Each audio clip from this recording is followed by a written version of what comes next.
Laura, Director of the Croatian Mine Action Center, Mr. Gordan Pešić, Chairman of the Management Board, Docking Croatia, and Mr. Marko Ćosić, President of the Management Board, Đuro Đaković Group from Croatia. Thank you for joining us and welcome once again. Gentlemen, let us begin with lessons from the field. Question to Mr. Tuch. Cambodia has one of the world's longest experiences in mine action. What are the most important lessons learned from Cambodia's journey, and what can the international community learn from this experience?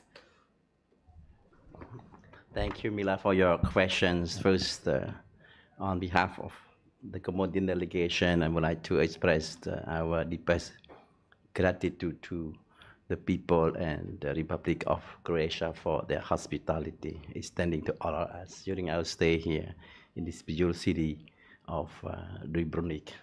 Thank you very much indeed. Well, let me start by saying that the subject actually, we give where the subject is actually lives, not in a policy paper, but in the ground.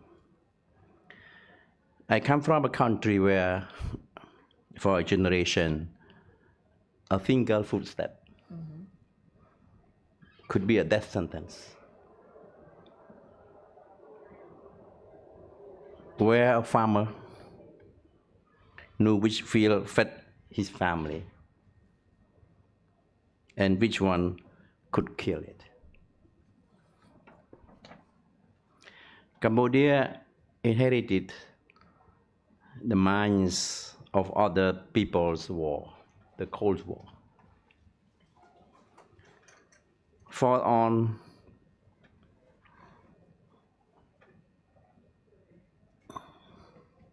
more than 3 decades, we address these issues. We have removed them by hand, one by one. So when we hear the title of your panel, of our panel, Food Security and Geopolitics, I do not see 2 separate issues. I see one. A contaminated land grows no food. A mine road carries no trade. Land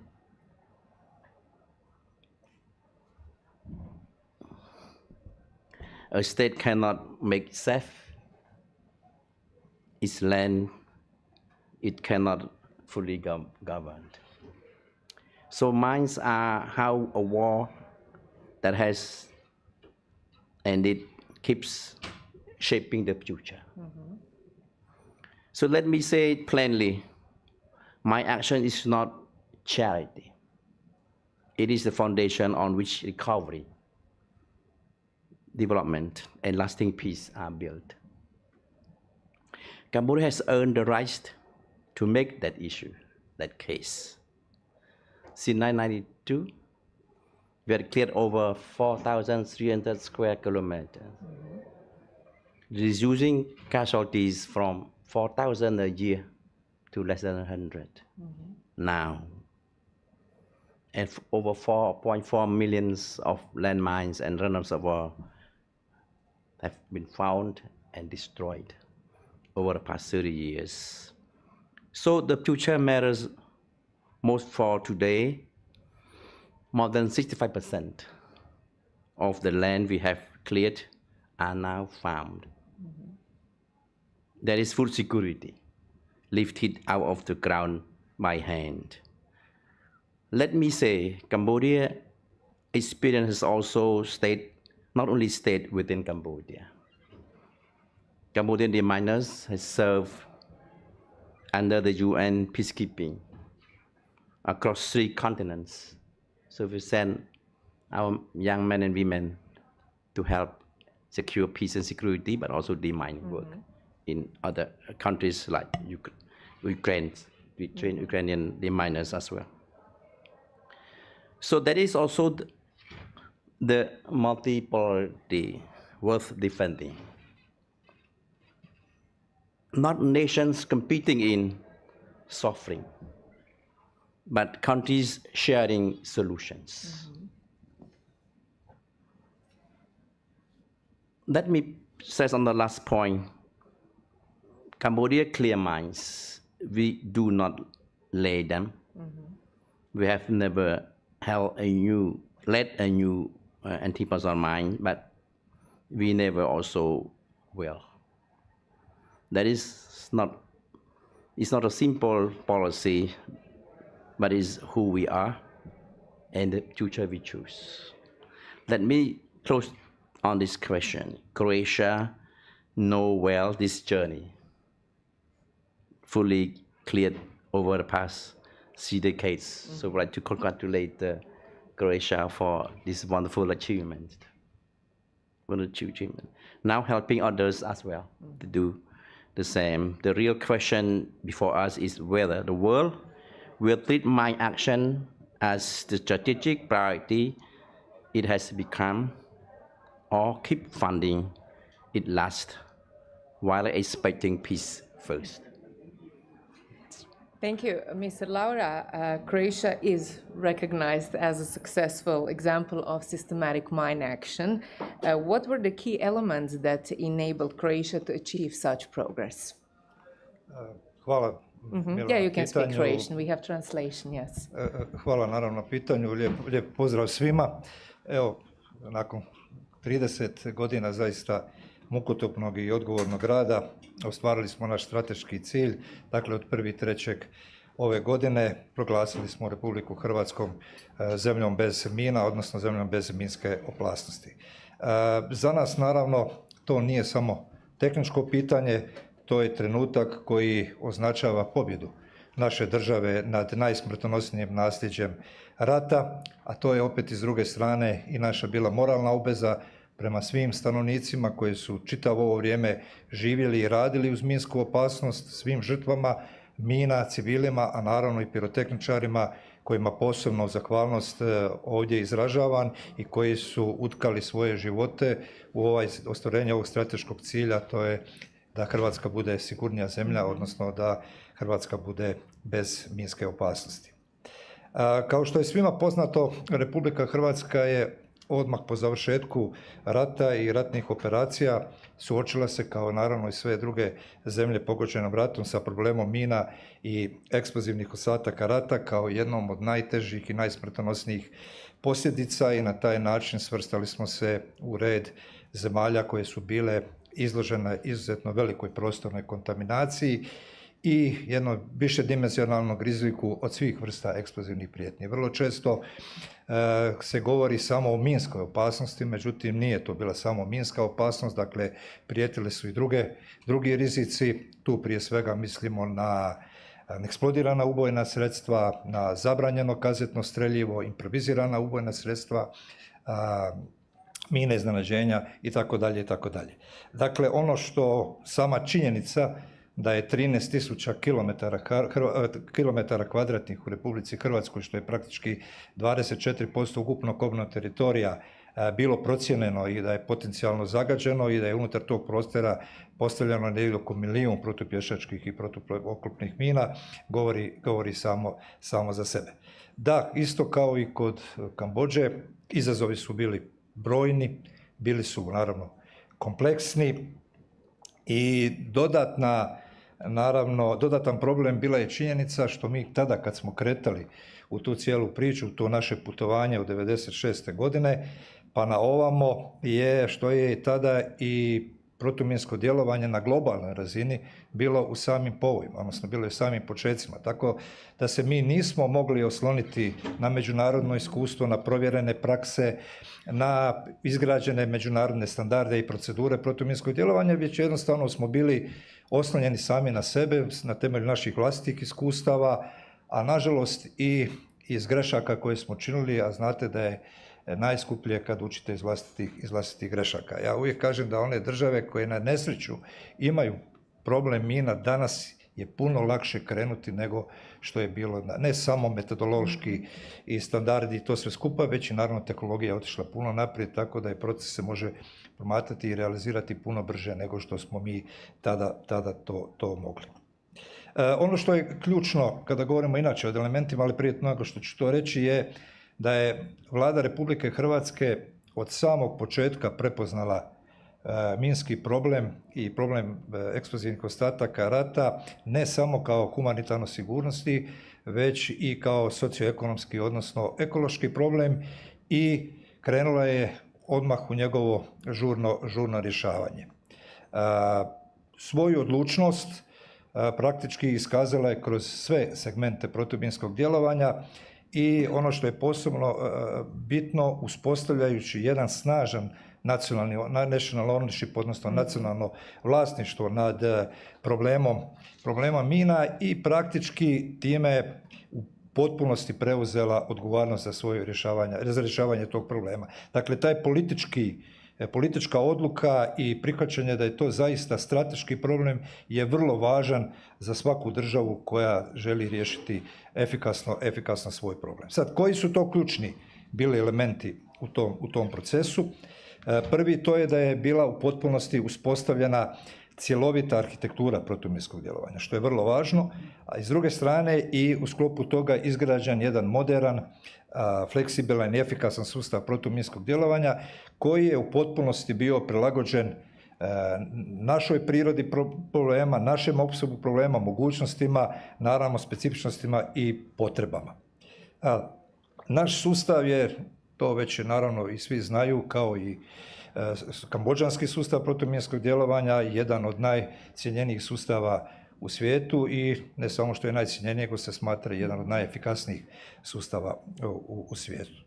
Mi smo taj svoj sustav kontinuirano razvijali jer praktički smo počeli od same nule i on se razvijao kroz svo ovih 30 godina u svim segmentima, na svim razinama i zaista kad kažem da je kod nas su promjene bila jedina konstanta, onda je to zaista tako i od samih početaka naš osnovni moto je bio inovirati, a ne imitirati, jer smo smatrali da izlazeći iz komfortne zone imitacija, odnosno kopiranja i tako dalje, nećemo doći do ubrzanja samog sustava, već moramo razvijati vlastita inovativna rješenja. Drugo što je bitno i što je vrlo važno za svaki sustav protuminskog djelovanja, a to je da je cjelokupan proces protuminskog djelovanja u Republici Hrvatskoj bio u cijelosti zakonodavno i normativno uređen. To znači da smo donijeli i zakon o protuminskom djelovanju, da su donešene naravno i više nacionalnih strategija protuminskog djelovanja, izrađeni su nacionalni standardi, standardne operativne procedure, dakle svi segmenti, svi elementi su u potpunosti normativno i zakonodavno uređeni. Vrlo bitan trenutak i jedan svakako od prekretnica protuminskog djelovanja u Republici Hrvatskoj je bilo osnivanje Hrvatskog centra za razminiranje odlukom Vlade 1998. godine, gdje je Hrvatski centar za razminiranje postao krovna institucija Vlade Republike Hrvatske za provođenje i planiranja, organizacije, provedbe i upravljanja kontrolom kvalitetom nad protuminskim djelovanjem, što je naravno vrlo bitno.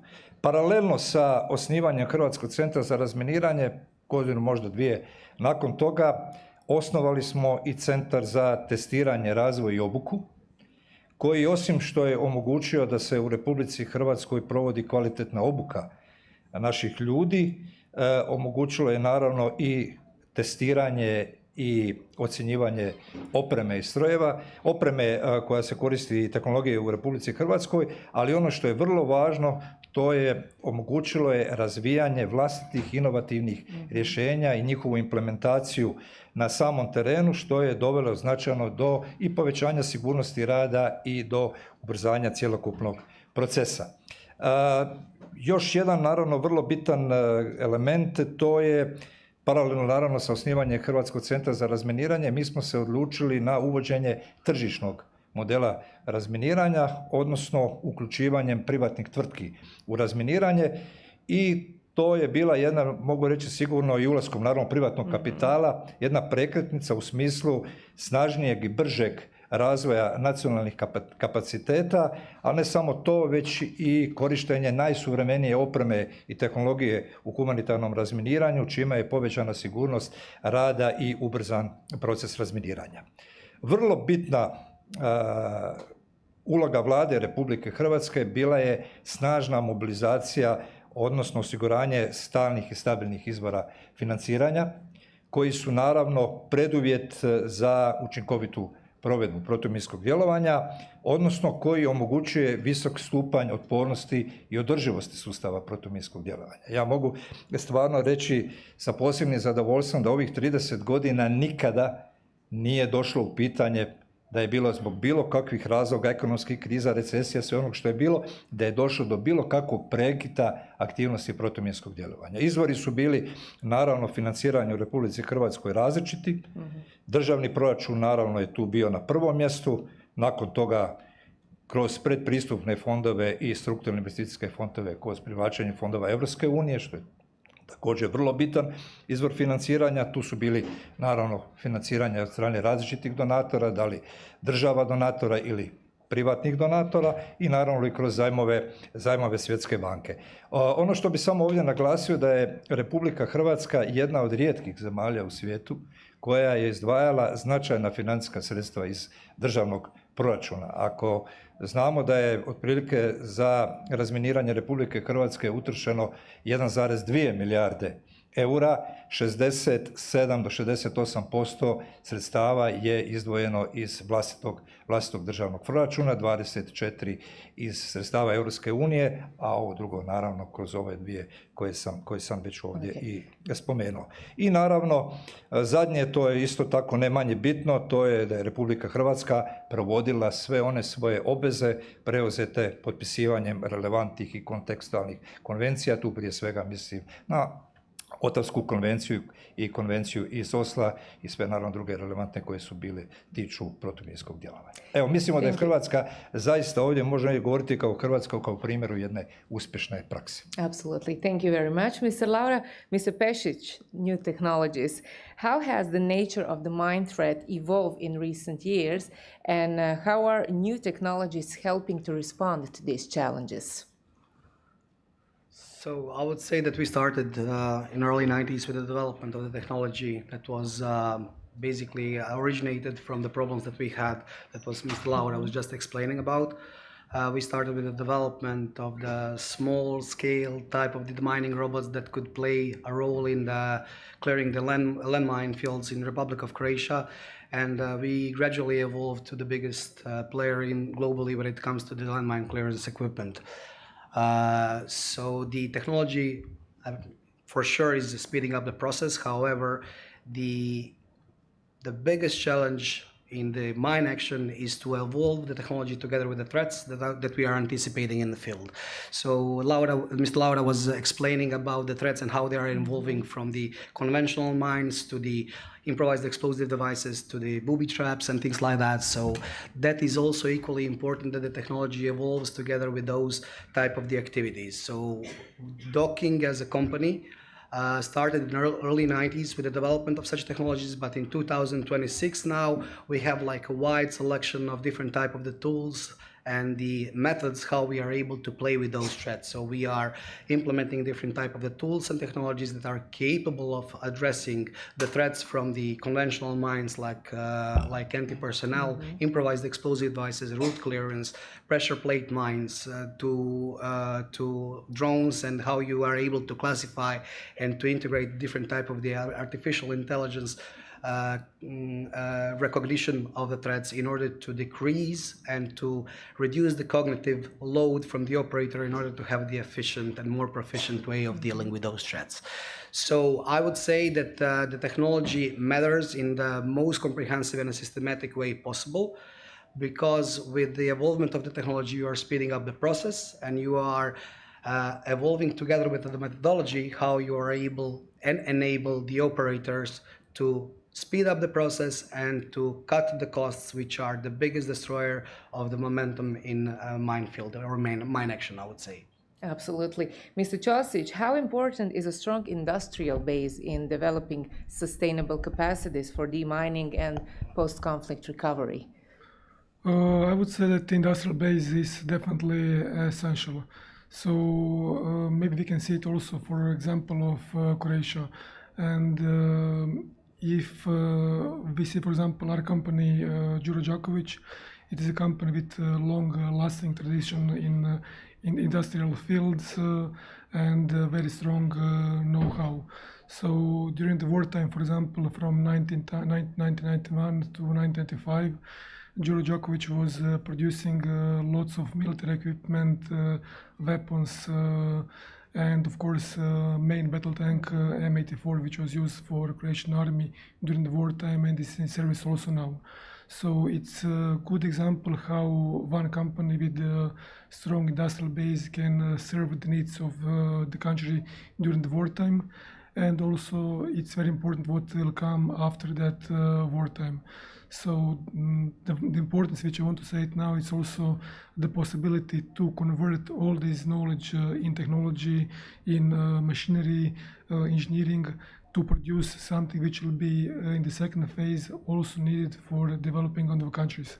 So to clearing the mines and all activities what Mr. Tuch said that it's important to bring the people again to the lands, to the fields, open the roads for trades and other activities.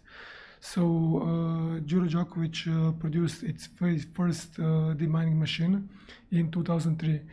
And these machines have been used in Croatian demining activities throughout this period until the final mine is cleared from Croatia.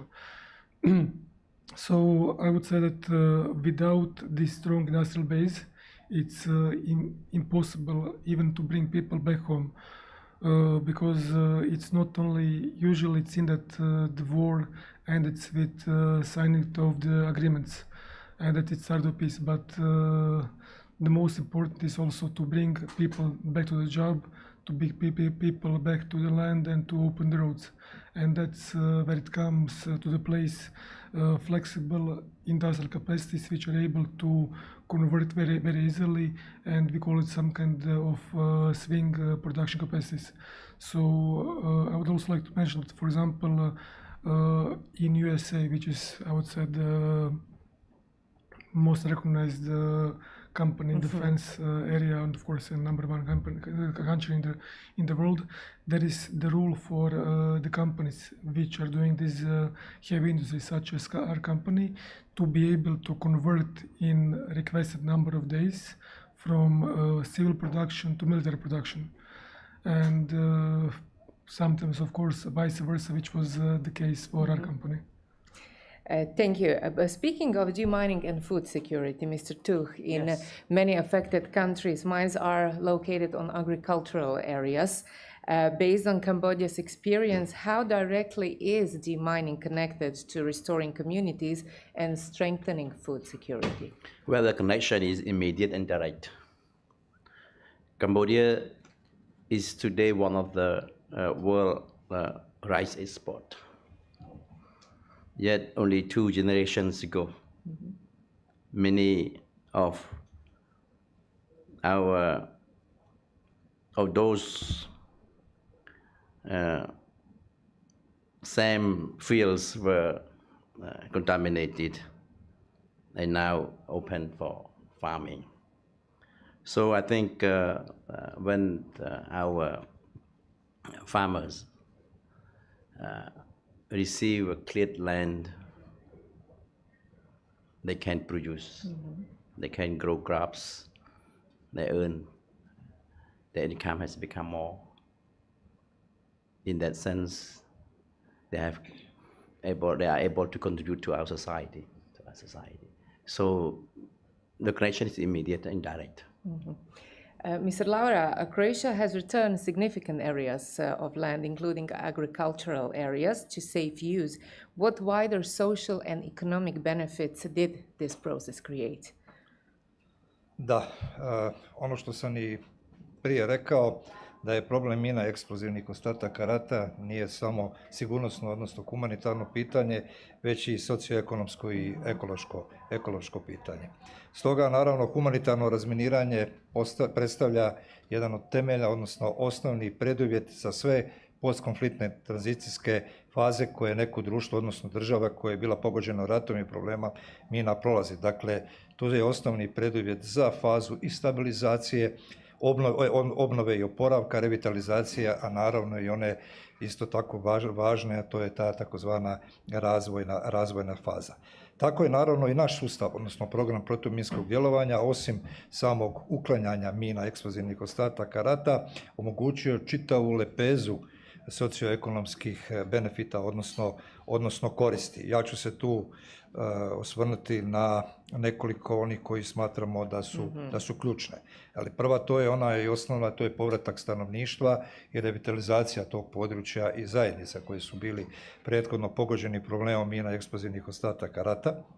Naravno, ponovno korištenje zemljišta, što je omogućilo povećanje gospodarske aktivnosti te održiv i ravnomjeran gospodarski rast, vrlo bitno.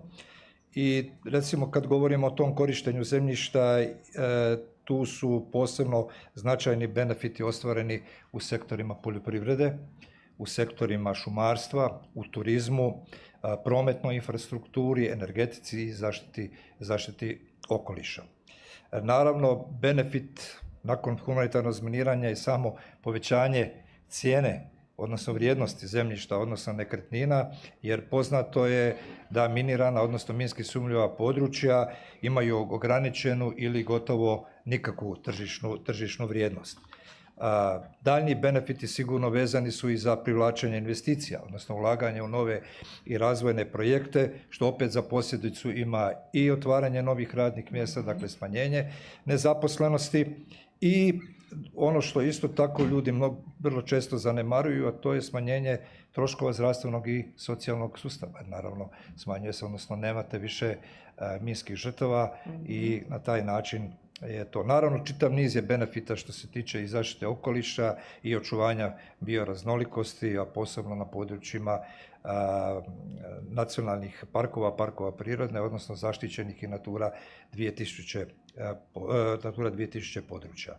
Međutim, ja bih se samo malo šire osvrnuo na te socioekonomske benefite humanitarnog razminiranja.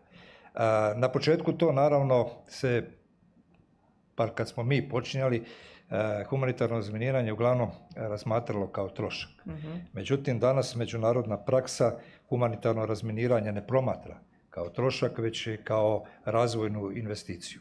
I mnoge analize koje su provedene pokazuju da je korist razminiranja višestruko nadmašuje početna ulaganja, odnosno same troškove razminiranja, a osobito ako su te procjene uključeni i ti dugoročni društveno-gospodarski učinci. Kada govorimo o tim omjerima, otprilike tu smo negdje i mi u Hrvatskoj, omjer koristi i troškova je negdje 2:1, pa čak negdje i 10:1 i više naravno u korist toga, pogotovo naravno to ovisno je o tome, o vrsti zemljišta i naravno njegovoj budućoj namjeni.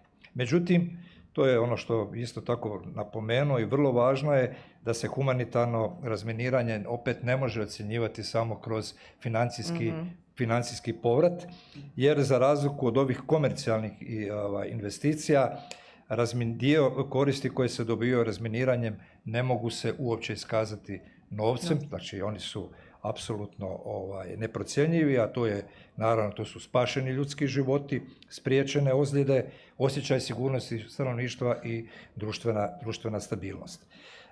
Zato smo mi u Republici Hrvatskoj humanitarno razminiranje integrirali u sve naše razvojne strategije, programe i planove i na neki način možemo reći da je humanitarno razminiranje postalo sastavni dio ukupne razvojne politike Republike Hrvatske i tu je humanitarno razminiranje dobilo onu još jednu dimenziju više. Mr. Pešić, to what extent can technology accelerate the return of contaminated land to communities and contribute to food security? First of all, I would like to say to Mr. Laura that he left me without any arguments to say about anything related to technology. But I would say, from the perspective, and I will tell this more from the reference point of view. So docking was participating in all conflict and post-conflict environments from early 90s up until now. So basically, we have cleared just in the Republic of Croatia 53% of the land with our own systems, and basically that was the place where we baked our, let's say, trade. So that puts us in a unique position where we are where we prominently worked on the reliability of our own systems, and we learned throughout the way how we are able to work in the different type of environments. And after that, we actively participated in Iraq and Afghanistan during those operations. These were more military operations. Then after that, we are having the Azerbaijan, then Saudi Arabia, and now in Ukraine. So all these conflicts and the post-conflict environments learn us how to enhance our technology and how we are able to be more efficient.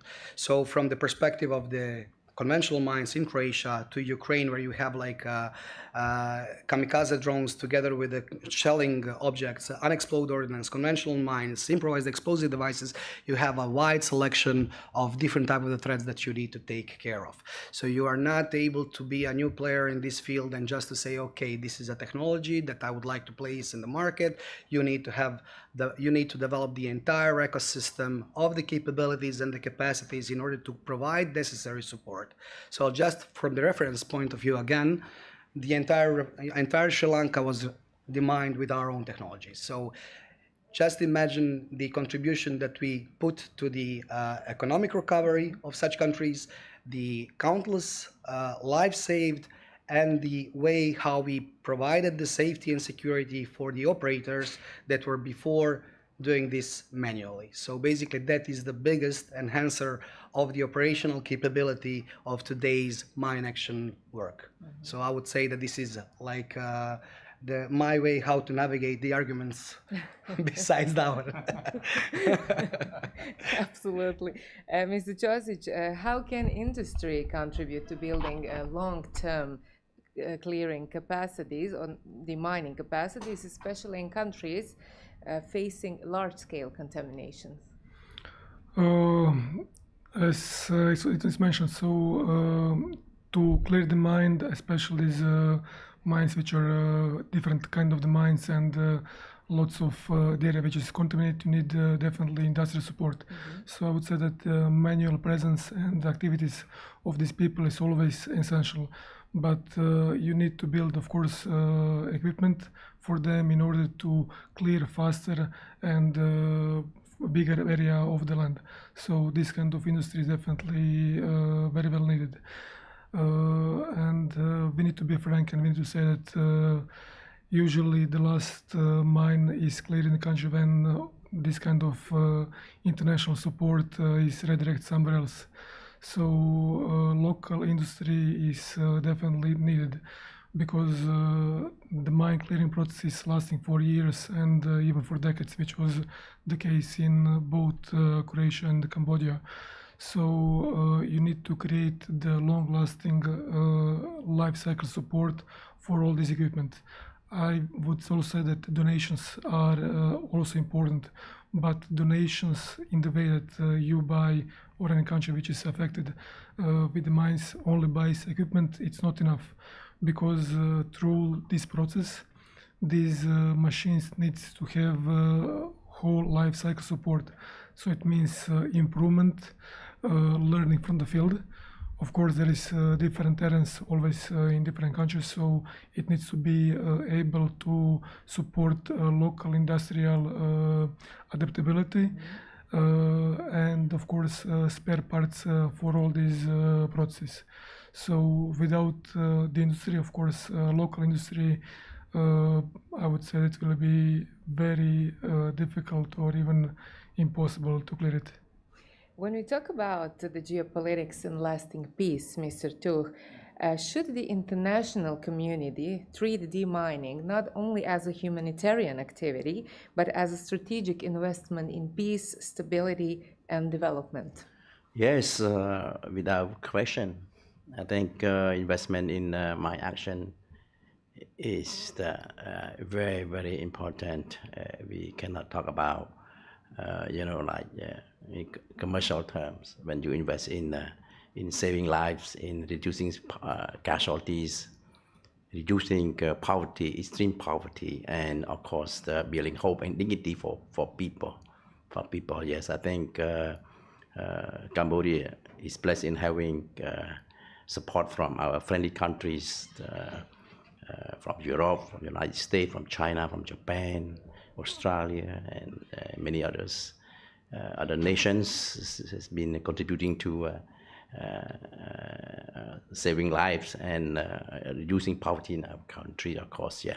So I think it's important that for our My Action community to look for long term, and because mine clearance, mine actions last long when the war stops, but the mining is continue. So we have to look for long term to address to plan and to address the mine clearance through financial contribution. Contrary to Ukraine, the Cambodian government has a small budget, and we rely mostly on support from our friendly countries, private sector, and philanthropists over the years. So over the past 30 years, we have provided theft land to over 10 million people out of 17 million in Cambodia. In Cambodia, some areas we had to clear mine first before we can build a school for our young children, our kids. We had to clear mines before we could build a house or canals and so on. So it is worth to invest in mine clearance, and of course we speak about technology. Technology play a very important role in mine action because it saves life. I told you earlier that Cambodia has over the past 30 years has lost about over 200 miners. In the 80s and 90s, mostly by hand, we cleared mines, and then technology has stepped in to help us to save life, but also to gain less time spending on the mining for the same size of contamination, but also save money because it's faster. So does Cambodia produce equipment? No, we import 100% from outside, from the United States, from Europe, Germany, from Japan, from China, from Australia sometimes. But now we have heard about high quality equipment from Ukraine, and we have learned also that the Minister of Foreign Affairs of Ukraine, His Excellency Ratman, will visit Cambodia. Along with the delegation will also include some of the leaders of some companies that manufacture My Action equipment. So Cambodia look forward to welcome the delegation and see how our operators working on the ground will look at how we can get technology from Ukraine to address our case. Mr. Laura, Ukraine is facing one of the largest demining challenges in modern history. What lessons from Croatia's experience could be valuable for Ukraine and other affected countries? Pa sve ono što sam rekao i što sam kad sam odgovorio na prvo pitanje, što je naravno sve potrebno napraviti da bi jedan sustav bio tako uspješan, odnosno da bi bio efikasan. To sam već naveo, tako da ne bi se tu... Međutim, ono što je ključan problem, to je da je trenutna geopolitička situacija takva da imamo sve više i više konflikata, i da je pogotovo ovaj koji je naravno rat i agresija Rusije na Ukrajinu takav veliki opseg kontaminacije da zahtijeva zasigurno izdvajanje puno više financijskih sredstava za razminiranje globalno, naravno i nacionalno u okviru nacionalnih država, i ono o čemu se danas posebno vodi računa i pokušava iznaći neka inovativna rješenja financiranja financiranja problema. Naravno, danas je najveći fokus na Ukrajini.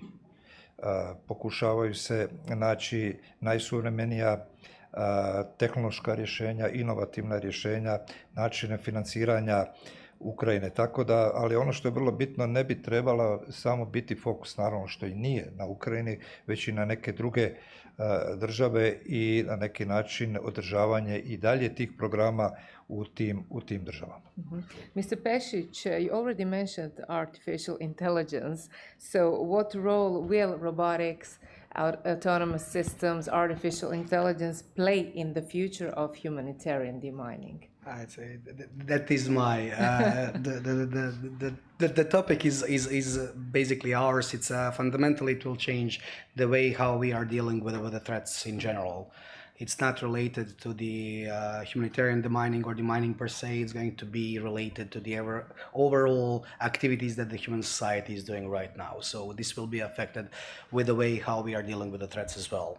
AI-enabled technologies will definitely play a significant role and fundamental role in increasing the efficiency.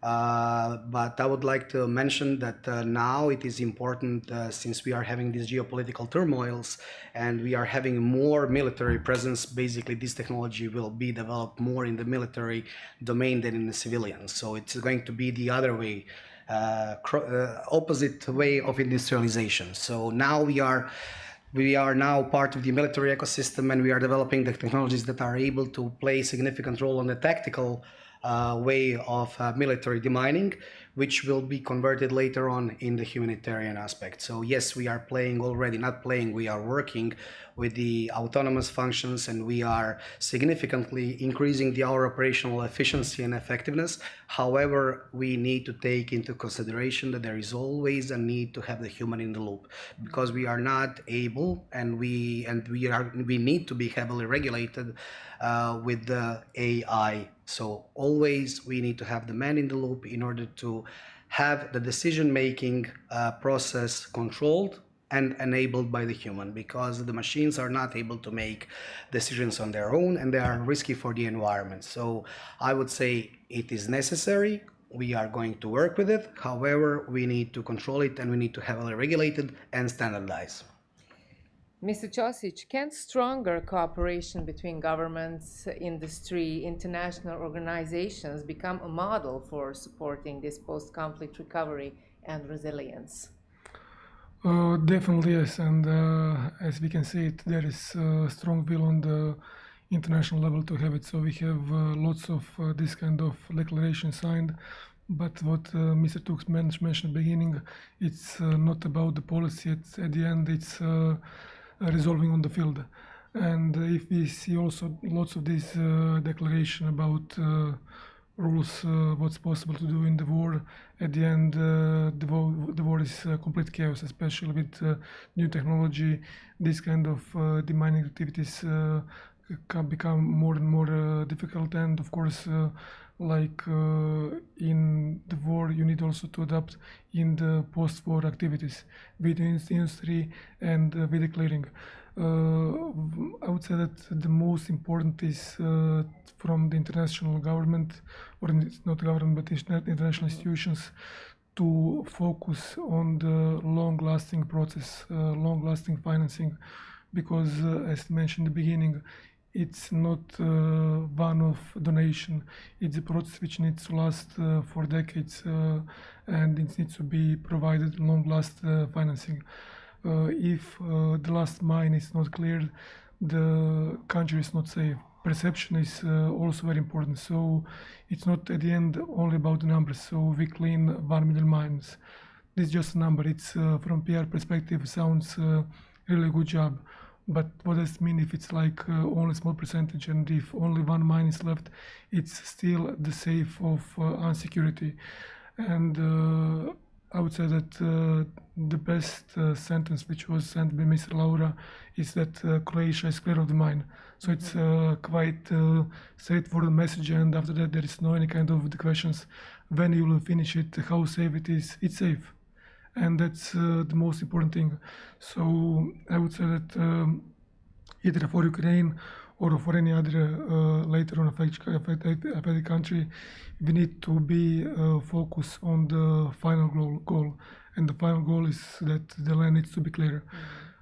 Just maybe to mention also Ukraine now, it's heavily affected with mines and different kind of weapons, drones and all these artificial systems. And at the end, what's the final goal? Maybe Russia doesn't need more territory. They just need maybe area without ethnical people of Ukraine.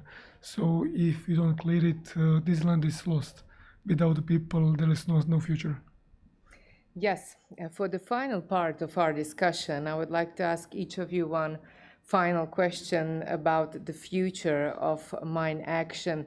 So, Mr. Tuch, looking back at Cambodia's mine action journey, what achievement are you most proud of, and what do you see as the most important priority for the future of mine action globally? Thank you. What really makes me proud. Something is very simple. A cleared field looks exactly like any other field.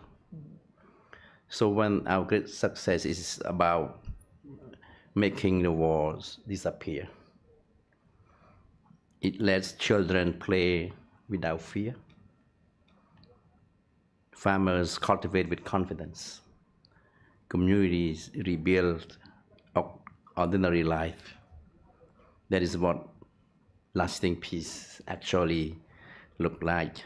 Not only a treaty signed on paper, but a farmer planting rice where a landmine once lay.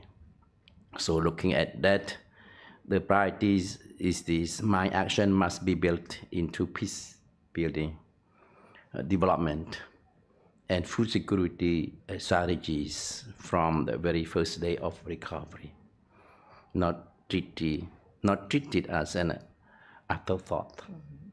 So I think my answer is that make long-term, predictable investment in mine action is core part of every post-conflict recovery strategy. Peace cannot grow on contaminated ground. If we want lasting peace, development, and food security, we must first make the land safe.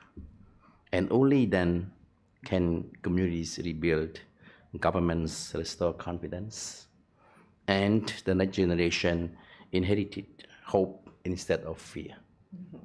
Very nicely said. Mr. Laura, beyond removing mines, how important is rebuilding public confidence and restoring a sense of safety among affected communities?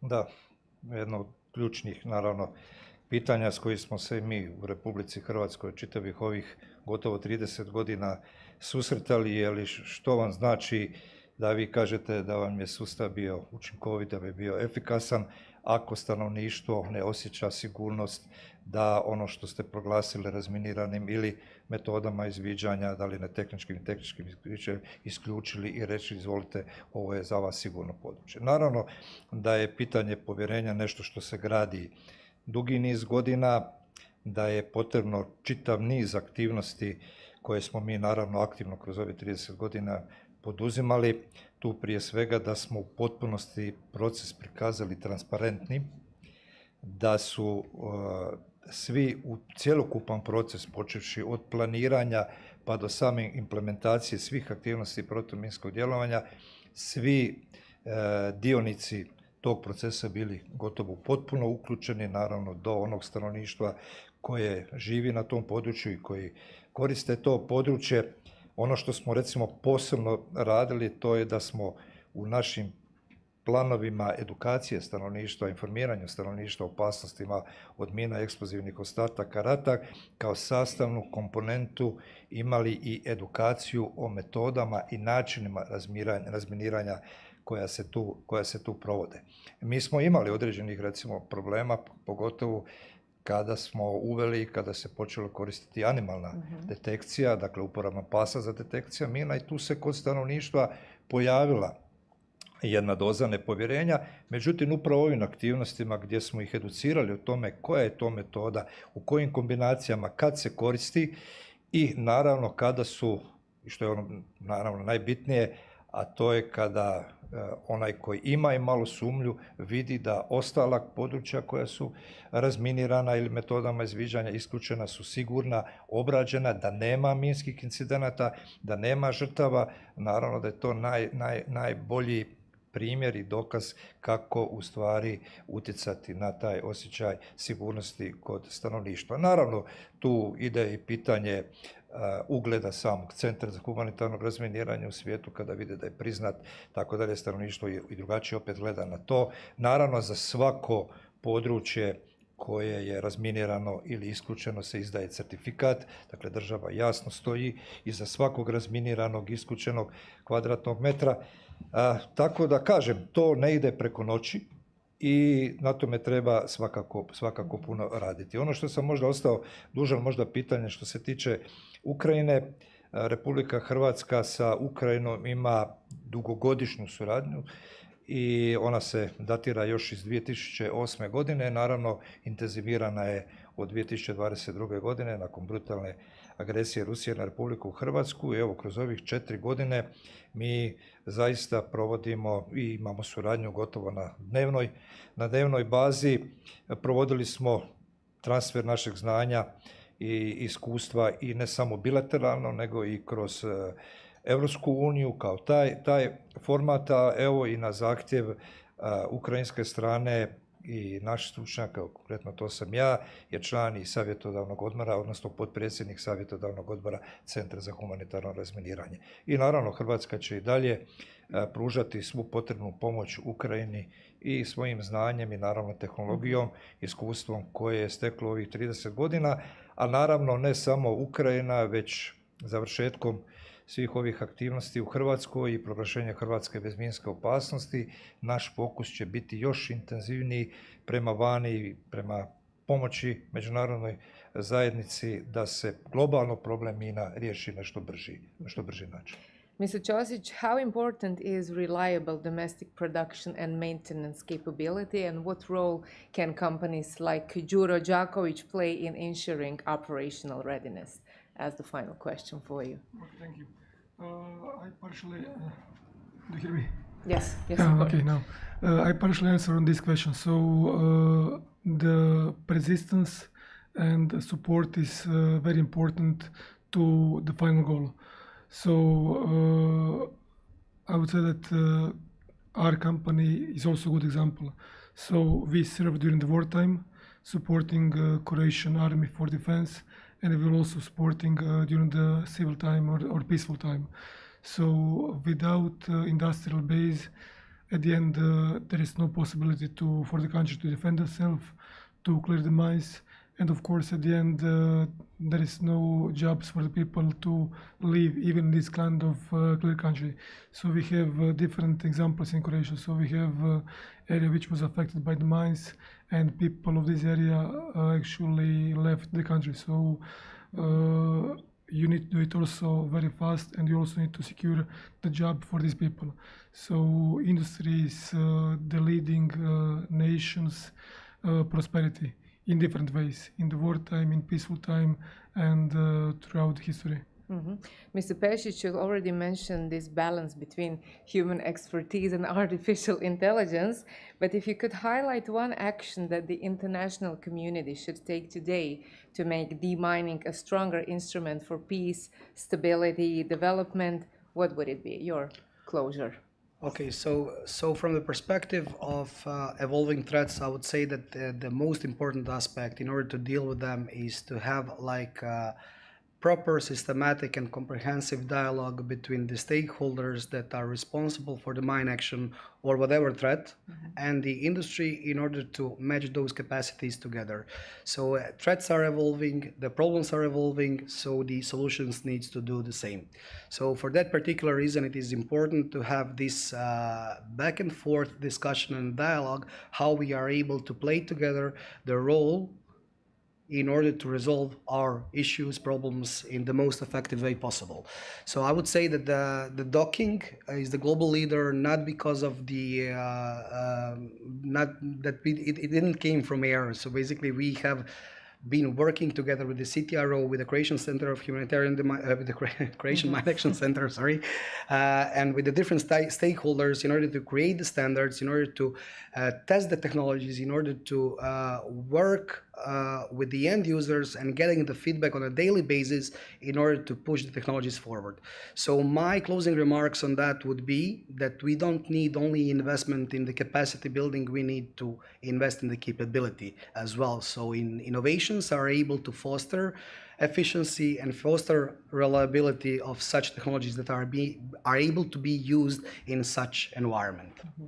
Thank you very much, ladies and gentlemen. Allow me to conclude with one key message from today's discussion. Demining is not only about removing the dangers from the past, it is about creating the conditions for the future. It's directly connected, as we already heard, to human security, food security, economic recovery, and lasting peace. My sincere thanks to our distinguished panelists for sharing their valuable insights, and of course, thank you very much for your attention and participation. Enjoy the rest of your day and goodbye. Thank you. Zašto?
Done. Dobrodošli, everyone. Welcome to what I think is among the most interesting panels that we have here. A microcosm of the entire theme of this Dubrovnik Forum, Age of Multipolarity. Okay, now we're going to hear from countries that are experienced in this realm of navigating between different vectors. I'll say a bit more later when we welcome our first panel, but without taking any time, I have the honor of introducing Ms. Maka Bochoshvili, who is the Foreign Minister of Georgia, and she will give us a scene setter of keynote remarks. And so, Foreign Minister, please, you have the podium. Okay. Thank you. Please.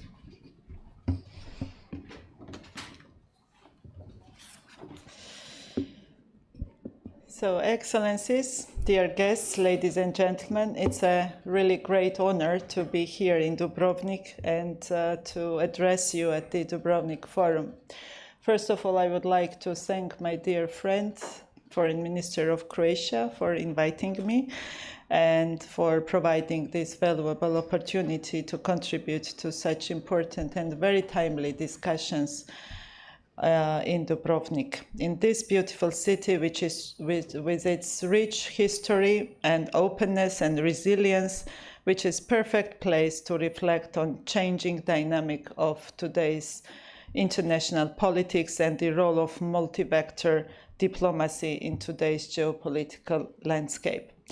We very often speak about changing world, global transformation, and the emergence of new centers of power as if we were merely observers. In reality, we all are participants in them. The decisions we make today shape not only the future of our own countries, but also international order that is formed before our eyes. That is why I believe that Georgia is one of the strongest examples of multi-vector diplomacy. What does it mean today? Our history, our geography, our security environment, our security interests requires us to strike the right balance every day between principles and pragmatism, between openness and security, and between national interests and international cooperation. Georgia truly stands at the crossroads. Around us, different powers, competing visions, interests, and strategic ambitions converge. Living in such an environment requires prudence, precision, and responsibility. Our geography has gifted us with many challenges throughout our history. But it also taught us how to face them without letting them stand in the way of opportunities. Today, as centers of power multiply and economic competition increasingly shapes international politics, the role of countries that connect rather than divide has become more important than ever. That is precisely the role Georgia plays today. As the world searches for new trade routes, the resilient supply chains become an essential element of global security. Georgia's geographic location has acquired renewed strategic importance. The Middle Corridor is no longer just a transport route. It is an emerging geo-economic corridor connecting Europe, South Caucasus, Central Asia, and East. It is a space where trade, energy, digital connectivity, innovation, shared opportunities, common interests come together.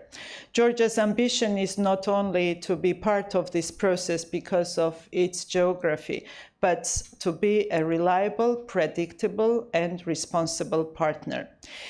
We should never forget that no economic project can succeed without peace and security. A country with 20% of its territory under Russian occupation advocates for peace more than most, not out of weakness, but because it knows the true value of peace better than anyone else. That is why ensuring stability remains one of the highest priority of Georgia's foreign and domestic policy. Peace is foundation of development. It is peace together with macroeconomic stability and consistent economic policies that has enabled Georgia to become one of the fastest growing economies in Europe and in wider region, around 9% annual economic growth in recent years. Strong economic growth, record tourism, expanding exports, and rising foreign investment and business-friendly environment demonstrate that peace and stability translate into economic success. We are investing in modern infrastructure, expanding our ports, road and rail infrastructure, developing energy and digital connections that strengthens not only our countries, but entire region's competitiveness. At the same time, our foreign policy is guided by a very simple principle, but very important one. For us, multi-vector diplomacy does not mean choosing partners. It means building more partnerships. We are deepening cooperation with Central Asia, strengthening ties across the Black Sea region, and expanding our economic engagement with Middle East and Asia. Georgia has free trade agreements with some of the world's largest markets, creating a unique opportunity for our country to serve as an economic, investment, and logistic platform connecting different regions and different economies. Georgia's multi-vector foreign policy has never meant and does not mean any ambiguity about our strategic choice. For us, Europe is far more than just political or economic union. It is community of values, and that is why integration into the European Union remains Georgia's very firm strategic choice. At the same time, we believe that stronger Europe is built through openness, connectivity, and broad network of trusted partners. At the same time, Georgia stands ready to contribute to that vision, and we are ready to do so. Brussels' attempt to respond to Georgia with a policy of ignorance and isolation towards a country that is vital for Europe's connectivity and that has been a reliable partner for many years is not only unfair but also strategic mistake. Ladies and gentlemen, throughout history, moments of profound change have always tested the wisdom, courage, and vision of nations. The world does not move forward when challenges disappear. It moves forward once societies find ways how to overcome that challenges together. In such times, dialogue is not just a choice, it is a necessity. And cooperation is not simply an aspiration, it is the foundation upon which lasting peace, lasting stability, and progress are built. We believe that in today's world, success belongs to those who remain open, competitive, and reliable in this modern world. Thank you very much. This is my work.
Well, we've had the perspective from Georgia, and now we will turn to other countries to get their perspective on this in the time we have remaining. And I've been reminded, and please permit me and understand, our hosts are strict on keeping our time. So we've had a perspective from Georgia, so let's turn to Armenia. And let's have the perspective.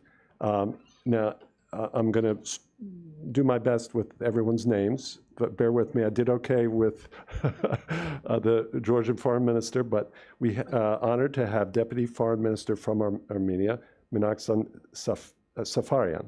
How's that? Safarian. And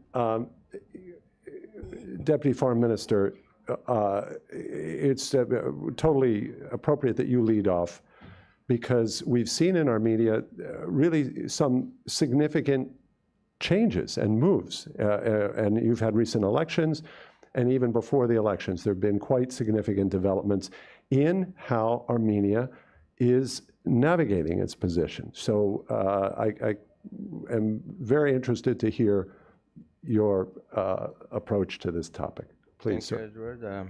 It's really an honor and pleasure to be here in Croatia, Dubrovnik, and participating in the forum and this panel. And I want to greet all of my colleagues here in the panel. I would like to echo. I would echo many things that Minister Bashorishvili has said about the standing of our countries, I would say, because South Caucasus, where we are situated, is a region where multipolarity manifests itself prominently.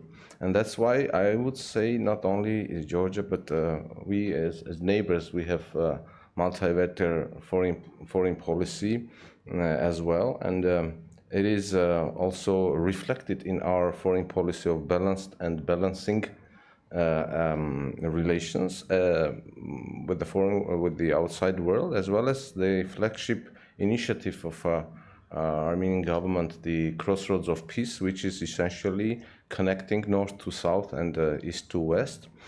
So we try to have balanced relations with our partners in bilateral track, as well as balancing our relations, balancing the foreign policy in terms of, these poles reflecting themselves in the region. So this essentially is what is important at this moment.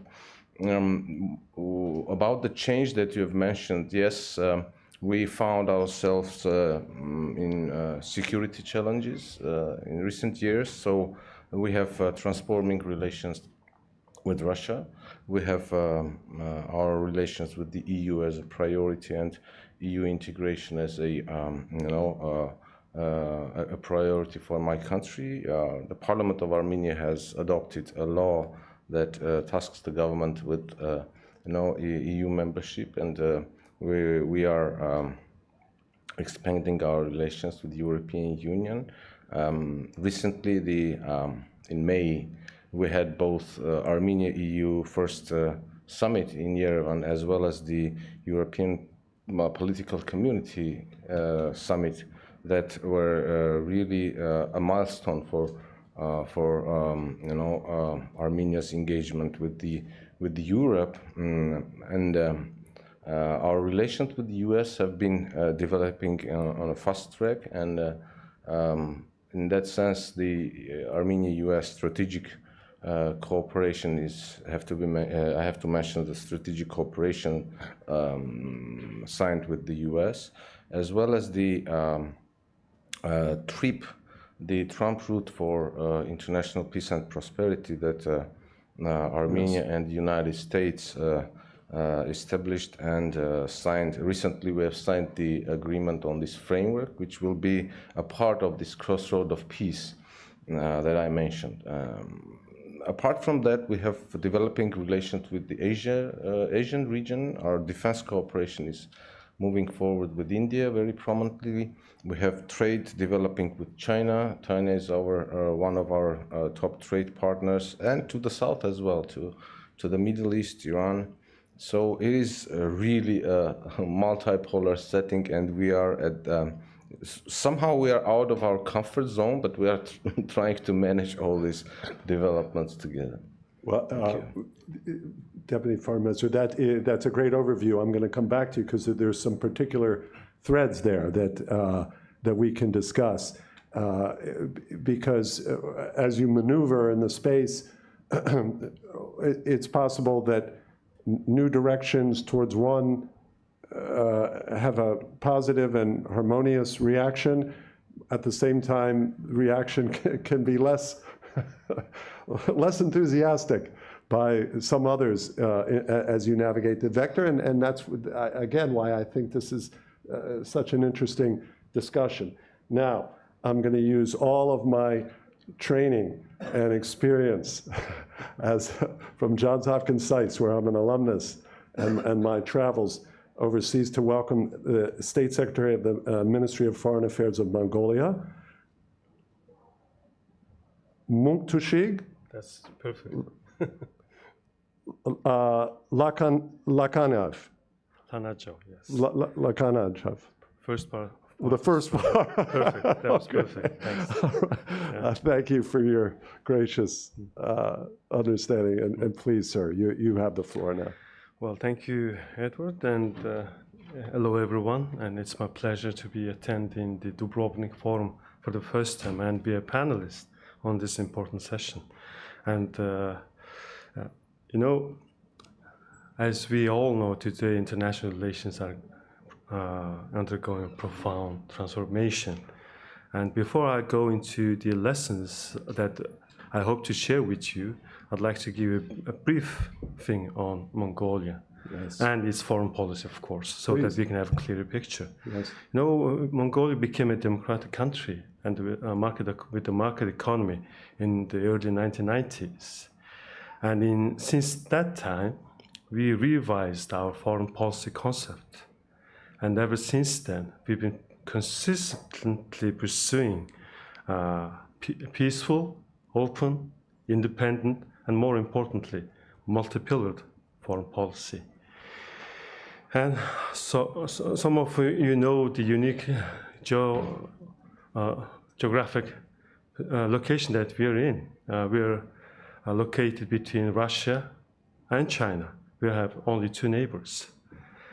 And, you know, maintaining good and stable relations with both Russia and China has been the top priority of our foreign policy. And for that reason, we established, you know, comprehensive strategic partnerships with both Russia and China. But at the same time, we actively pursue cooperation and partnership with other countries under what we call the third neighbor policy framework. Actually, the third neighbor, this term actually coined by former US Secretary of State James Baker when he visited Mongolia, when we just became a democratic country. So discussions on multipolarity and the emergence of multiple power centers have become increasingly prominent. But at the same time, however, the pressing need, international community faces a pressing need to avoid polarization and division and resolve difference through dialogue, mutual understanding, and peaceful means. So foreign policy that we pursue shares many features with the multi-vector foreign policy adopted by many other countries, or the increasing number of countries. So Mongolia's multi-pillared foreign policy is not merely a response to geography. It's a proactive strategy that we actively pursue in order to preserve our security, independence, and expand our international partnerships. Under what we call this third neighbor policy, we have actually established strategic partnerships with the US, Japan, Korea, Germany, Italy, and Kazakhstan in Central Asia, for example. So we've been very active in that sense. And of course, we do face challenges. like many other countries. For many small and middle powers, multi-vector diplomacy has become a practical strategy for navigating this complex international environment. But multi-vector diplomacy is often misunderstood as a policy of indecision or neutrality. But I don't think it's innate. It's a deliberate strategy that actually seeks to promote constructive partnerships and cooperation with multiple partners simultaneously, avoiding excessive dependency on one certain country or single power, while maximizing opportunities for cooperation. But the concept of multi-vector diplomacy remains attractive, but its implementation is becoming increasingly difficult and challenging. First, perhaps the most challenging is the intensification of great power competition. And strategic competition, geopolitical tensions, and competing visions of world order are creating new pressures on states to align themselves with one side or another. Countries that seek to maintain balanced relations often find themselves facing questions that were less pressing in the past. In such circumstances, maintaining strategic flexibility and multi-vector or multi-pillar diplomacy becomes increasingly difficult. Secondly, geopolitical competition is causing shrinking space for neutrality or less space for diplomatic maneuvering. And the challenge becomes even greater during international crisis. Armed conflicts, regional disputes, and global emergencies often generate intense diplomatic pressure, especially on smaller states. States may be expected to publicly support one side or another, or condemn another, and in such moments, balancing principles, national interests, and international relations require exceptional diplomatic skill. And domestic factors also play an important role, because multi-vector diplomacy requires consistency, strategic patience, and broad political consensus domestically. So changes in government, because we've been experiencing political turmoil in the past few years. Yes. We have had 3 governments in the past 2 years. So the changes in government and political polarization or shifts in public opinion can complicate efforts to maintain a coherent foreign policy. So that's a problem. So, well, experience of countries like ours, Mongolia, demonstrates that balanced diplomacy can preserve our national security, independence, and of course strengthen resilience and expand international opportunities. But however, success requires credibility, consistency, economic diversification, and a clear understanding of national priorities and interests. So, countries positioned between power centers like ours, the objective is not to choose permanent sides, but rather it's to maintain the freedom to cooperate widely and engage constructively and make decisions based on our national interests rather than external pressures. Yeah. Thank you very much. Muktushik. Muktushik. Can we stay on first name basis? Yes. So, yes. all of Edward. us. But I was going to do that anyway, it's to keep it more informal. But please. Muktushik, thank you so much. And this, I think this was very well designed, Ivana, because we've heard from 2 of our representatives, and we're going to hear from Azerbaijan momentarily after you finish. But this is an interesting contrast, if you'll let me observe this, Ivana, and then I'll introduce you in your name. But we have, you see a fundamental difference here, and you were hosting this in Croatia, which is a member of NATO, member of the EU. We've heard that Armenia has a vision with the relationship with the EU that they're actively pursuing. And of course, this is not really a possibility for Mongolia. Geopolitically, or the European Union does not extend really that far. So your portfolio is very interesting, and now allow me to introduce Ivana Živković. And I'm reading here because I want to get your title right. She is at the Assistant Secretary General level, and she's the director of the UNDP Regional Bureau for Europe and the CIS. So, Ivana, in addition to your points, maybe you can address, how does your office look at such a diverse region that they're navigating, but also some of them have, in that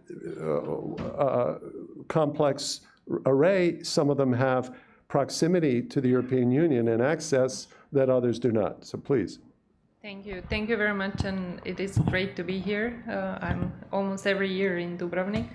So this Dubrovnik's history also reminds us of navigating complexity, and this is just very pertinent to this today's topic. On your question about the region I work in, Europe and Central Asia, it's quite diverse, and as you said, some of the countries have chosen to follow the path of EU accession. For United Nations Development Programme, we're present in 170 countries in the world. We work in 170 countries and have physical presence in 130. And for us, the choices of the governments are the work that we support them with the help of our donors. And in the EU accession process, the chapters and the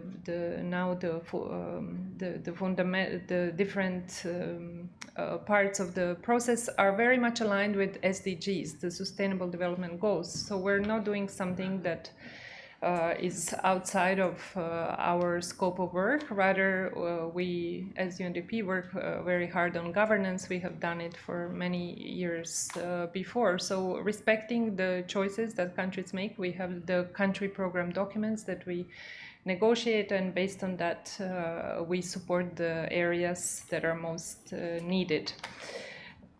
We also see, based on our presence in many countries, that multipolarity is lived as both choice and as a pressure, and how to diversify partnerships and to avoid over-dependence, keep the channels open and protect development gains is really what countries are very much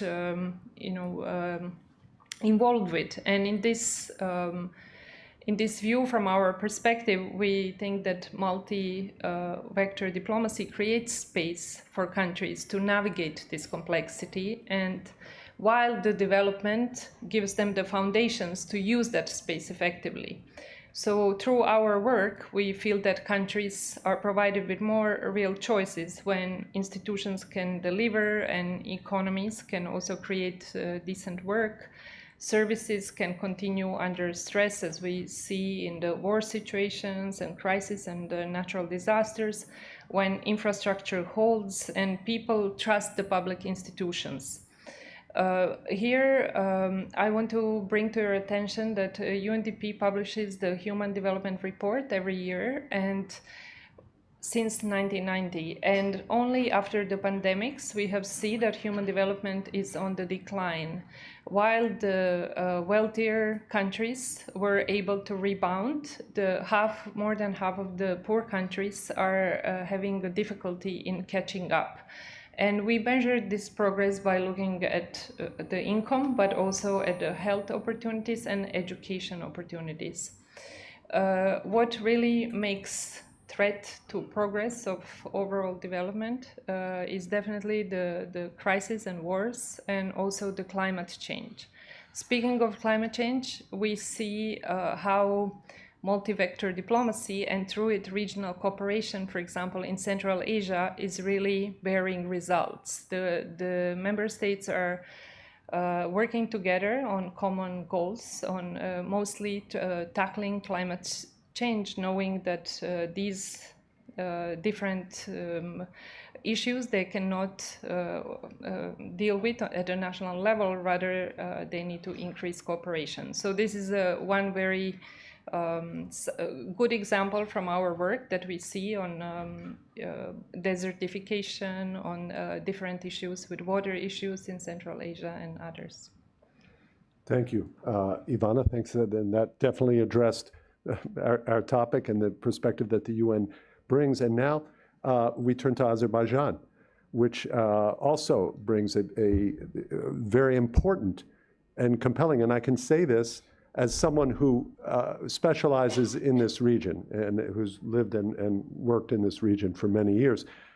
I want just everyone to know that how important the energy dimension is in this region, and how every time it comes up, you hear this. It's bringing, the pipeline is bringing Azeri gas from Azerbaijan. So the impact is felt here in this region, and it's strategic and something that the United States has recognized. And just as Armenia has a strategic partnership now with the United States, so does Azerbaijan. So if you would illuminate this for us, I would respectfully welcome the Honorable Shaheen Sharyov. Yes. Did I get it? Shahyarov, yeah. Shahyarov. I have two Shahs in my name and surname. Shahs means kings. Okay, that's right. Exactly. So the honor is even additional. We're additional. We have royalty here, and given your particular role as a director in analysis and strategic studies there in the MFA. Please. Thank you, Edward. And first of all, I would like to thank the host, the Ministry of Foreign Affairs of Croatia, and I would like to congratulate them for such a professional organization of the forum, and also very thought-provoking forum. And having served as a diplomat of Azerbaijan in Croatia, and also being a graduate of the Diplomatic Academy of Croatia and the University of Zagreb, and it's my special privilege and honor to come and to return to Croatia in my another capacity. And as it's like the topic of the panel actually reflects the daily life of our region, like or all the participating states here. So this shows how this region is vulnerable in one sense, and also it gives us some more opportunities. So in the opening session of the Dubrovnik Forum, it has mentioned the geography really matters, and it could bring an immense opportunities, strategic opportunities, as well as it can present challenges. And as Azerbaijan, we doesn't see our geographic position as a location. Oh, it's not our choice. We actually consider it as our national identity, because we consider ourselves, like Azerbaijan, as an integral part of the South Caucasus, as well as Central Asia, the Turkic nations, Middle East, Europe, and Asia. Why we are considering this? Because all of the activities or issues happening in these regions directly or indirectly affecting to our country. So the foreign policy of Azerbaijan have to be developed in such a way that we can get more opportunities than the challenges coming from the different regions. And of course, with that, we having a relations and policy with different regions, and with this we managed to transform the geopolitical challenges and competing interests to the platform for sustainable cooperation. And because we always prefer to act across the dividing lines than rather to go along them. And I always, in my speeches, I always trying to reflect to special facts or historic facts on different issues. And today here, I just want to make two historical issues which really Azerbaijan successfully transformed the potential flashpoints into a shared economic cooperation. The first one was the century, or the contract of the century in 1994. That was a cornerstone for the energy diplomacy or energy policy of Azerbaijan, and later on the Pagut-Tbilisi-Ceyhan pipeline. For both projects, we have actually faced a interest of, let's say, clash of interest of different actors. But diplomatically, we managed actually to solve these problems and to bring the parties in a common ground. And as a result, as you already mentioned, these two projects at the end of the day today, they are contributing very successfully to the energy security of Europe. So, but very important point, we always mention it, like the fundamental principle of the foreign policy of Azerbaijan is a protection and preservation of our national interests. So we always follow this direction, and we always say, and I am underlining it, we have never projected and we don't project the interest of any third party. So this is the fundamental point of our foreign policy, and we have demonstrated that the Azerbaijan's partnership with one country never directed to another one. So this is like, let's say, this is a nutshell. And of course, I can contribute more if you'll have time. But yeah, that's all from my side for the time being. I understand, and that's you open even that could be a very interesting topic, and I had some countries in mind that would we could pursue. Let me. We're going to come back in round. A second round here, and I'm looking at the time. And Ivana, what I'm going to do, with your permission, is I'll allow the representatives of the foreign ministries to go first, and then if you have a comment, you're welcome there. But just quickly, to precise, I thought this was very, among the interesting topics, it was very interesting that you said it's part of our national identity. Could you just precise what you meant, that this what facet is part of the national identity? Because the region is always have been a crossroad or the bridge for different regions. Yes. So, and the identity have to be formed because of these factors. Yes. So we consider ourselves actually Azerbaijan is a Muslim majority country. Yes. But also we have really a diverse religions, believers in Azerbaijan, and diverse nationalities. But we also follow the direction to the Turkic countries. We are sharing that tradition, that culture also. Yes. And of course, we are sharing the cultures or the tradition of Europe, yes, as well as the Middle East, so on. So it's a cuisine, culture, nationality, nations. So these all have a mixture in Azerbaijan. So this geopolitics formed our identity. That's a very important insight, fundamental. And now, if we can return to Armenia. So, and this will be a tip-off because I'll be asking you the same question. Okay, we cannot avoid in this multi-vector that as you turn towards, we mentioned the EU, but also the United States, a strategic partnership with the United States. This is not something that's warmly appreciated in the Kremlin.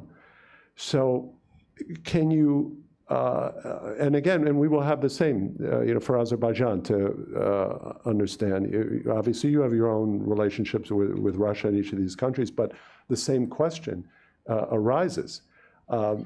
So how do you manage that? Armenia, and obviously, you can share, please, anything about it's been a tumultuous period, and obviously with relations with and conflict with Azerbaijan, and really dramatic in some ways, and also heartrending. So, how are you managing it? And now, in some cases, let me just say that it could have produced a different reaction. It didn't necessarily have to go in there. It could have been a retrenchment there. But we can talk about Russia's role in that conflict, or non-role, or lack of capacity or whatever you want to share. But that's really I think the most intriguing question is, how do you manage this pivot there and growing relationship in particular with the United States, also the European Union, and then managing with Moscow? Well, I have to mention first that our most important relations are with our neighbors, not the Poles. Yes. So the one positive dynamic that we had in recent years is our peace with Azerbaijan, peace on the ground. Yes. We have initialed the agreement in Washington, the agreement on peace. And this has brought already immediately some economic developments. Azerbaijan has opened transit for Armenia. And we have also expressed our readiness to open transit through our territory for Azerbaijan. And we are also negotiating with Turkey, and there are some positive developments with Turkey in that sense as well. So the most important dimension of our foreign policy at this point is peace with our neighbors. And in that sense, our bilateral engagement with our neighbors have been more effective and have brought more, positive dynamic than, trying to go for mediation or multilateral frameworks. And this has been the development of the recent years. For sure, I mean, the Washington Declaration, as well as the initialing of peace agreement with Azerbaijan happened in Washington, and President Trump witnessed it. Yes, but essentially, it was a bilateral endeavor, and same, goes for the delimitation process, etc. So that has been our experience for these several years. But what concerns the relations with the Poles and how they they come into it, I mean, there is no certainty, and I cannot really predict what is gonna be the future. But we are really out of our comfort zone in that sense, and we are trying to manage all these relations to the best that we can. And there is no, credible estimate of what's going to happen. But in that sense, I mean, managing your relations with the neighbors is a priority. And that's, I will tell you, as someone who has taught and with my experience here in the region, experienced conflict and worked on managing and resolving conflict, including in this region, I think that's a very important point, that really significant, that from the Armenian perspective, this conflict, the resolution was of a bilateral nature, with the United States providing sort of a final supporting work at the end, and that's I think quite striking there. That to hear that. I don't want to press, but let's just say you have the opportunity here. I don't want to take this opportunity away. If you want to say anything about the relationship with Russia, or your perception of that, but you don't have to do that. That's. Yes.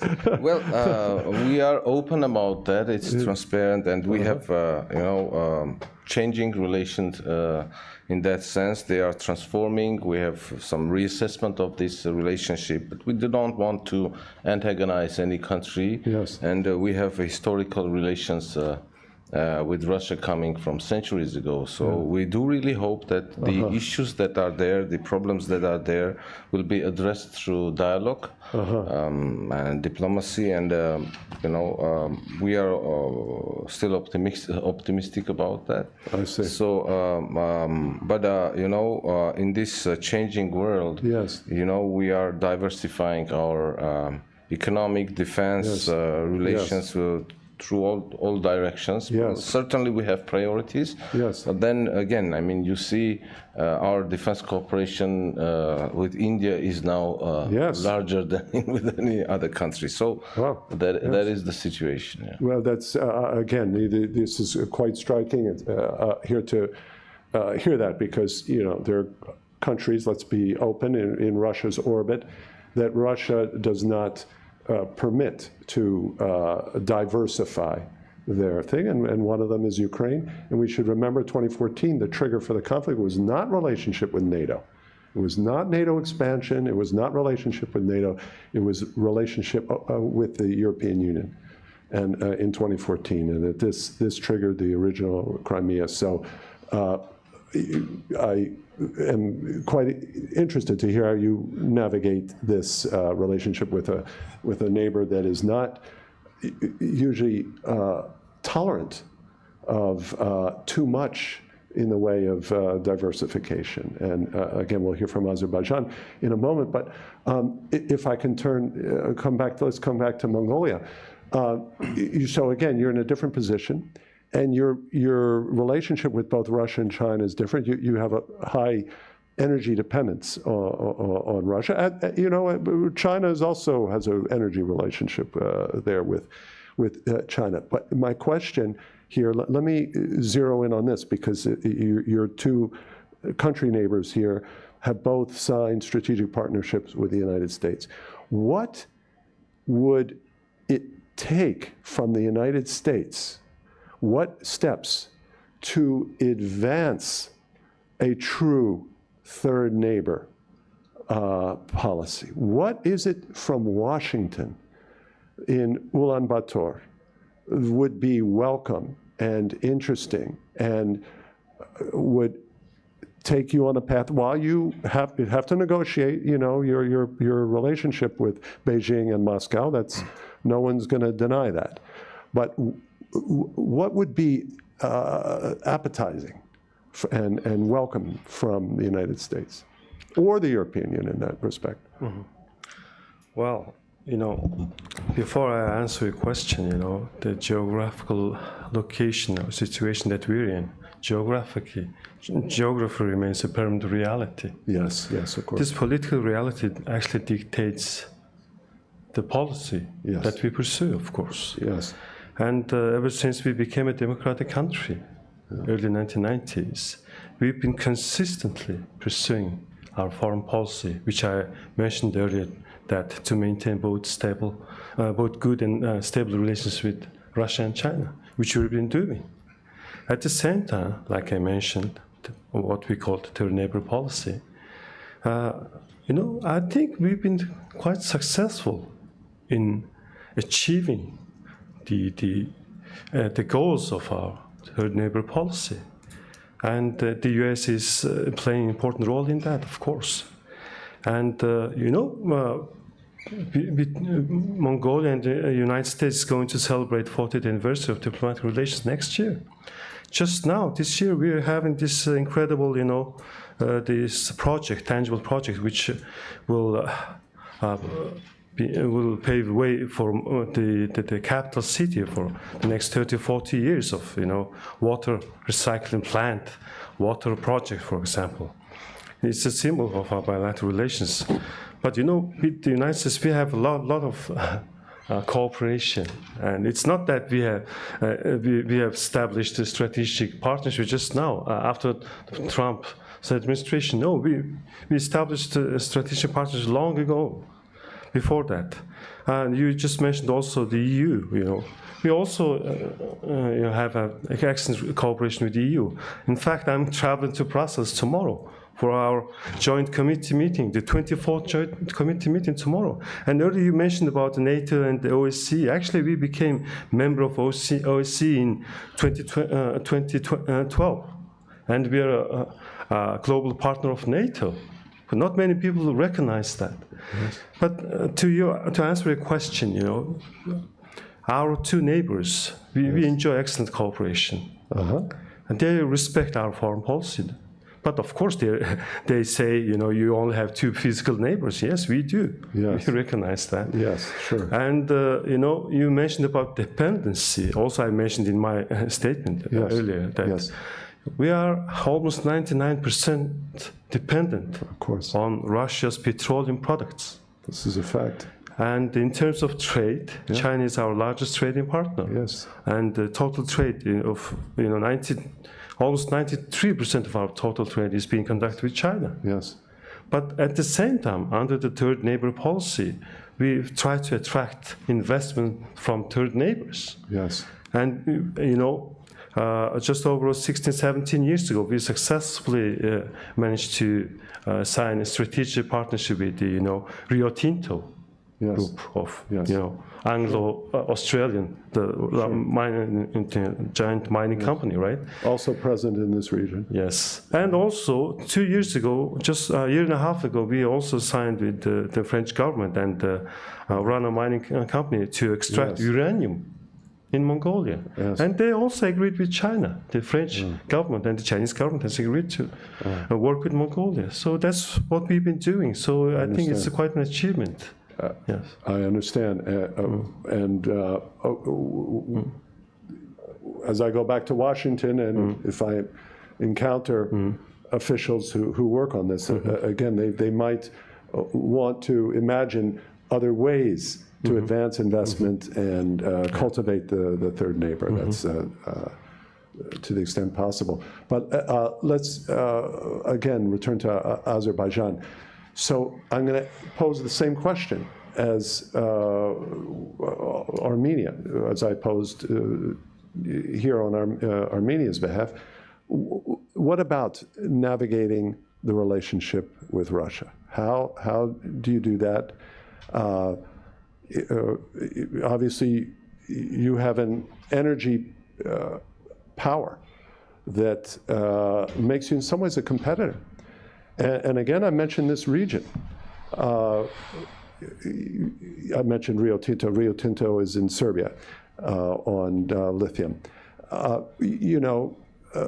Russia has an energy relationship with Serbia, and the United States is actively working. One of its most active and significant policy approaches in the region is in sanctioning the Serbian National Oil Company to get the Russians out, because Gazprom Neft is the owner. And I will tell you, in Washington, the Trump administration, they're very serious about this, about getting the Russians out. And out in favor of whom? It would be Azeri gas that would be a primary substitute for Russian gas. And so not just there, in this region, but otherwise, moves towards the West are not appreciated in the Kremlin. And so from the Azeri perspective, how do you manage that? Thank you, Edward. So first of all, actually, I hope that's a fair question. Sorry? I hope this is a fair question. It is, yeah. That's a geography. Yes, yes. And you cannot avoid that, also that question. The important thing is, we do have a partnership with different, as I already mentioned, part of the world, with US, with European Union, China, Central Asia, Turkic nation, so on and so forth, as well as Russia. Russia is a neighbor country of Azerbaijan, and we have stable and pragmatic relation with Russia. And what we have actually demonstrated throughout this years, that the strategic partnerships do not have to be mutually exclusive. So that's why our partnerships with different countries, we do believe it's not really contradict to each other. They actually is much more complementary. So an energy security of Europe, of course, everybody is well know about Azerbaijan's relation and contribution to the energy security, but this doesn't happen today. It's more than 30 years. As I already mentioned, it started from the contract of century in 1994, And I already mentioned specifically the fact that even in 1994, which we were only a young independent country, and we have faced in different conflict of interest, but we have managed to solve it and to bring the countries on the same ground, and we are still having the same foreign policy. That's why Azerbaijan today, like, our foreign policy is much more predictable.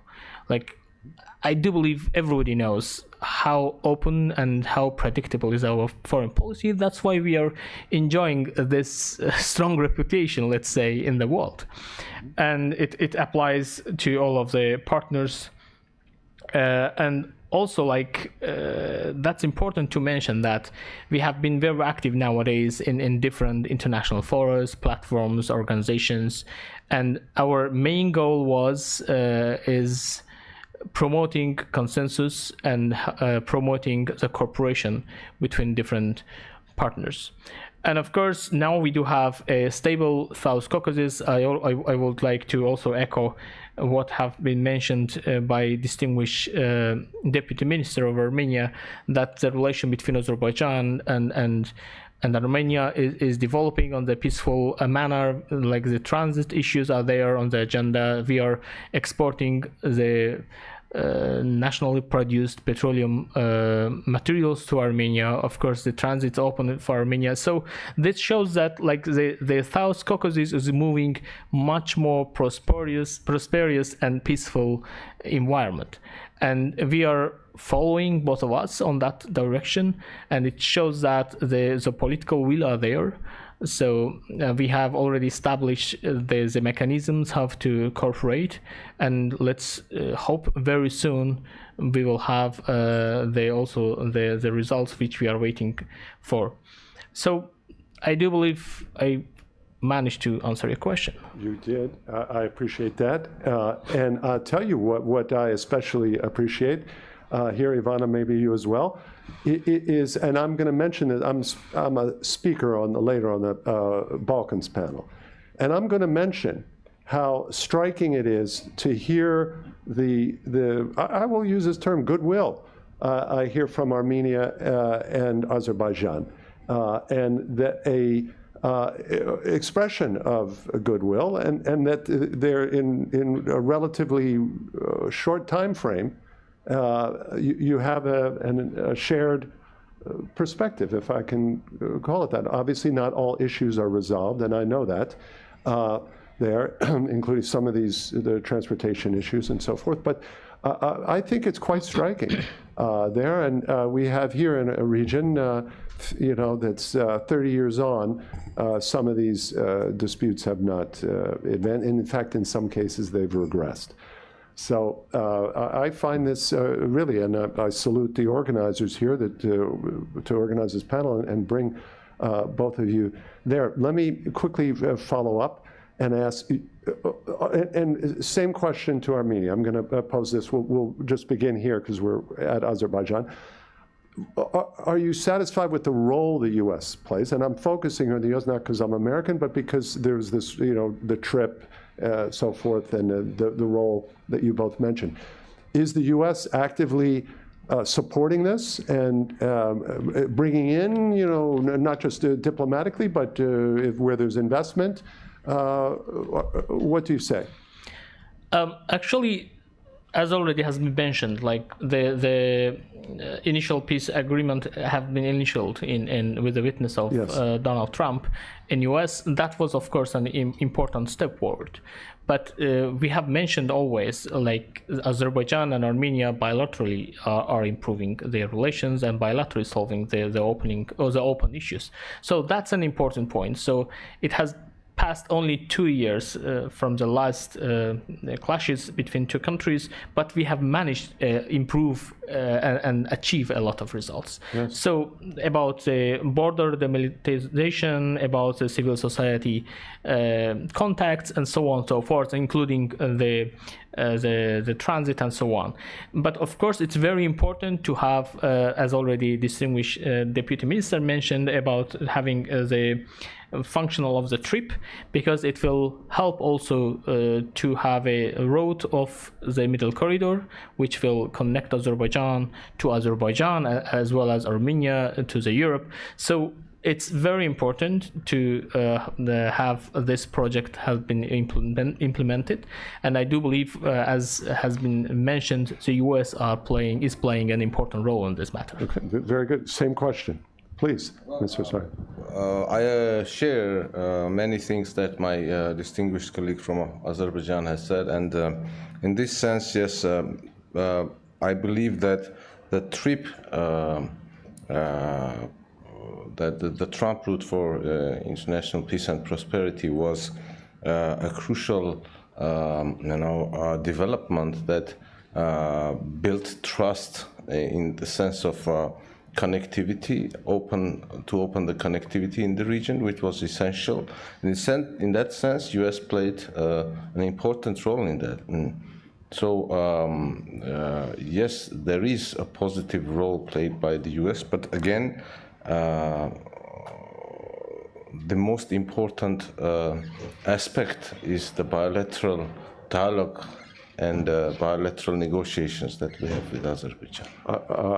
And again, I think a quite striking point to emphasize that Armenia and Azerbaijan are taking the real lead in this and are the core factors in that. I think that that's also quite striking.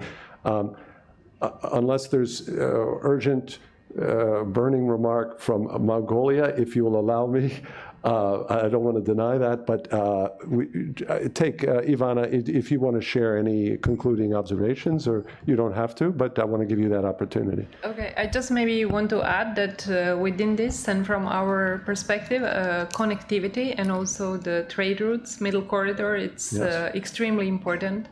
But not only the infrastructure itself, but rather the soft component of it. So not only the facilitation of customs, the roads, the border crossings, which we are all engaged in, but also the communities, because without this soft component, these trade routes and the people will not remain connected. And for us as the organization that deals with human development at the center, that is the key.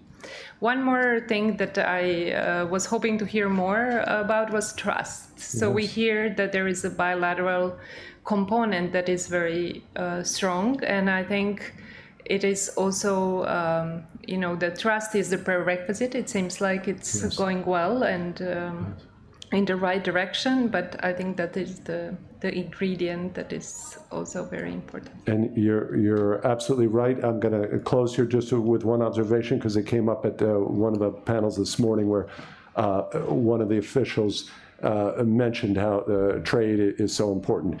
And Ivana, you're absolutely right to emphasize the trust factor, because the two are not always linked. And this is very important, and some people forget some very obvious case examples. Who was one of Ukraine's top trading partners in February 2022, right before the invasion? Russia.